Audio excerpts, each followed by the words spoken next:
बिस्मिल्लाहिर्रहमानिर्रहीम। आइंदा 36 घंटे जो है ना पाकिस्तान में बड़े इंपॉर्टेंट है, क्योंकि चीफ जस्टिस ऑफ पाकिस्तान ने हेयरिंग करनी है 27 अप्रैल। और इससे पहले जो सूरत हाल बन रही है वो बहुत ही ख़तरनाक सूरत हाल है, क्योंकि सुनने में आ रहा है कि शहबाज शरीफ को नवाज शरीफ ने हुक्म दिया कि आप कोई एग्जेक्टिव आर्डर के तहत चीफ जस्टिस को बरतरफ करके तो काजी फैज़ ईसा को कायम काम चीफ जस्टिस बना दें। जिस तरह 1997 में शहबाज शरीफ साहब ने नवाज शरीफ साहब ने ये हरबा इस्तेमाल किया था, अब भी ये डिस्कशन जारी है। और दूसरी तरफ MQM ने अपने इस्तीफ़े जो है वो अपनी पार्टी लीडरशिप को दे दी हैं, क्योंकि वो मरदमशुमारी के ख़िलाफ़ एहतजाज करना चाहते हैं, और PTI ने भी एहतजाज का ऐलान कर दिया। और तीसरी तरफ स्वात में जो दहशतगर्दी हुई है, ये इमरान खान और PTI के मुराद सईद तकरीबन एक साल से कह रहे थे कि जो मनसूबाबंदी बाजवा ने बैरूनी दुनिया के आकों के साथ मिल के की थी। और आपको याद होगा, मैं कई दफ़ा ये चीज़ कह चुका हूँ कि अंकल साम के नुमाइंदे ने बाकायदा तौर पर फाटा का और आज़ाद कश्मीर का फ़ज़ाई जायज़ा लिया था। वो आपको याद होगा, मैंने कई दफ़ा वीडियो, क्योंकि वो अब इस सिलसिले की एक कड़ी है, क्योंकि KP में PTI एक यानी कि नंबर 1 कुव्वत बन चुकी है, सबको पता है। वो उस कुव्वत को मिटाने के लिए ये अब जो कुछ कर रहे हैं ना, ये वही सिलसिला है। क्योंकि इमरान खान साहब के जब उनको बरतरफ कर दिया गया था, नो अदमतमाद हो गया था, उसके बाद KP में हमारी PTI की हुकूमत थी, उसके बावजूद भी उन लोगों पे बाकायदा तौर पर उनको गवाह की पर्चियाँ दी जा रही थी, उन पे हमले हो रहे थे PTI के अपनी हुकूमत के दौरान भी, अभी जो 9 महीने गुजरे हैं। तो अब जो सूरत हाल है वो एक बाकायदा मनसूबाबंदी के तहत हो रही है, और इसका ब्लेम जो है वो मैं तो खुल के बात नहीं कर सकता, क्योंकि बहुत सी वीडियो जो है मेरी वो मतलब कि टिकटॉक पे डिलीट कर दी जाती हैं। पता नहीं कौन करता है, मुझे नहीं पता इस बारे में। इसलिए ये सूरत हाल है ना, तो 36 घंटे बड़ी इंपॉर्टेंट है, क्योंकि पाकिस्तान की अब तारीख का और पाकिस्तान को आइन के मुताबिक चलाने का ये आखिरी मौका है। चीफ जस्टिस ऑफ पाकिस्तान ने अगर कोई एक्शन ले लिया, या तो पैसे जमा करा देंगे वो, तो काम ख़त्म हो जाएगा। अगर नहीं करवाते तो फिर लाजमी बात है शहबाज शरीफ और उसकी पूरी कैबिनेट और वो जो मेन बंदे हैं वो नाइल हो जाएंगे।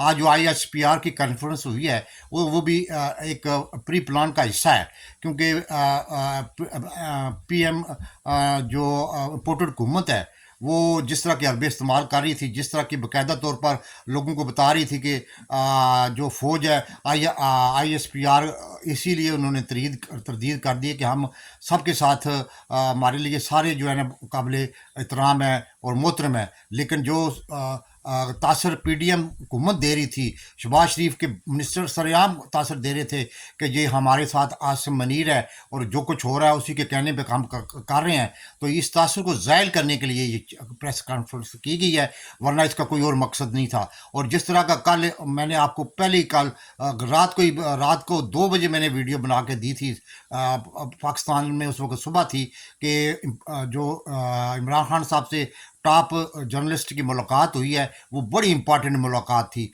वो उन्होंने मैसेज बाकायदा तौर पर दे दिया था कि मैं आपके ख़िलाफ़ नहीं हूँ, मैं पाक फ़ौज के साथ हूँ, लेकिन जो सूरत हाल है मैं आके किसी से के इंतकामी कार्रवाई नहीं लूँगा। क्योंकि जिस तरह सेल वड़ैच अपने कालमों में और सरेआम चौधरी और सरेआम साद रफ़ीक कहते थे जी हमें ज़िंदा गाड़ देगा, तो वो इमरान खान साहब ने अच्छा किया कि वो मैसेज, बड़ा क्लियर मैसेज दे दिया है कि मैं अपने मुल्क और अपने असूलों पे समझौता तो नहीं करूँगा, अपने कातलों को भी माफ़ कर दूँगा, लेकिन जो मुल्क के ख़िलाफ़ या जो मुल्क की इस वक्त महकमों की सूरत हाल है उसको मैं रिस्ट्रक्चर करूँगा, चाहे उसमें फ़ौज हो चाहे जो भी हो। उसको रिस्ट्रक्चर करने का मकसद है कि उनको यानी कि अदारे बनाऊँगा, जो अदारे जो हैं वो मजबूत बनाऊंगा, उनको ख़त्म करने के लिए प्लान नहीं बनाऊंगा। जैसे शहबाज शरीफ ने FIA ख़त्म कर दिया, NAB ख़त्म कर दिया, अभी सुप्रीम कोर्ट के पीछे पड़ा हुआ है, वो ख़त्म करने के चक्कर में तो मैं ऐसा कभी नहीं करूंगा। और आज भी जब 27 सालगिरह के मौके पर उन्होंने फिर मैसेज दे दिया है पूरी दुनिया को और एस्टेब्लिशमेंट को भी कि आप बेफिक्र रहें, आप मेरे से तावन करें और मैं आपसे तावन करूंगा। लेकिन ये है कि अब जो आसिम मुनीर ने बाहर की दुनिया से जो वादे किए हुए हैं, या एस्टेब्लिशमेंट के रजीम चेंज के DGISI ने, जो कि बहुत ही ज़्यादा जिस जब से आया मुल्क का बेड़ा गर्क उसने करवा दिया है, उसने कोई वादा किया हुआ है तो वो अलग बात है। लेकिन मकसद ये है कि अब जो सूरत हाल बन रही है ना, वो आखिरी स्टेज पे या तो इलेक्शन होंगे या फिर इलेक्शन नहीं होंगे, या होंगे फिर तो एक ही डेट पे होंगे पूरे पाकिस्तान में। ये अब 27 को आपको सबको सामने आ जाएगा। लेकिन जो सूरत हाल अभी सोशल मीडिया पे जो तासर दे रही है PDM की हुकूमत, उनके आवारी जो लिफाफा साफ़ी हैं और दानिशवर है, वो कह रहे हैं कि चीफ जस्टिस ऑफ पाकिस्तान ने आसिम मुनीर से मुलाकात की है और पता नहीं उसमें कोई ऐसा एजेंडा था कि इलेक्शन को मुलतवी करवा दिया जाए और एक ही दिन में अक्टूबर में इलेक्शन करवाया जाए। उस पर बहस हो रही है, ये बला बला, ये गलत है। क्योंकि जिस डेटू पे चीफ जस्टिस ऑफ पाकिस्तान का बता रहे हैं कि वो आसिम मुनीर से मुलाकात के लिए गए हैं, उस डेटू में वो इस्लामाबाद में मौजूद ही नहीं थे, वो लाहौर में थे। क्योंकि ईद का दिन वो लाहौर में मनाते हैं अपने फैमिली के साथ।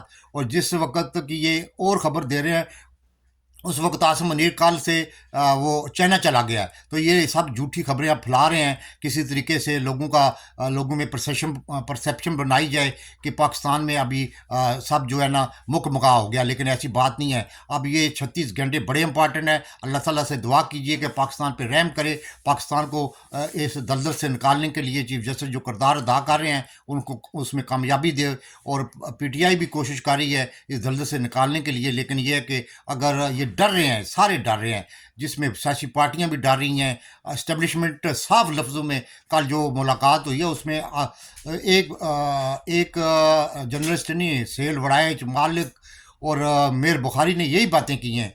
देखें आगे क्या बनता है। पाकिस्तान जिंदाबाद।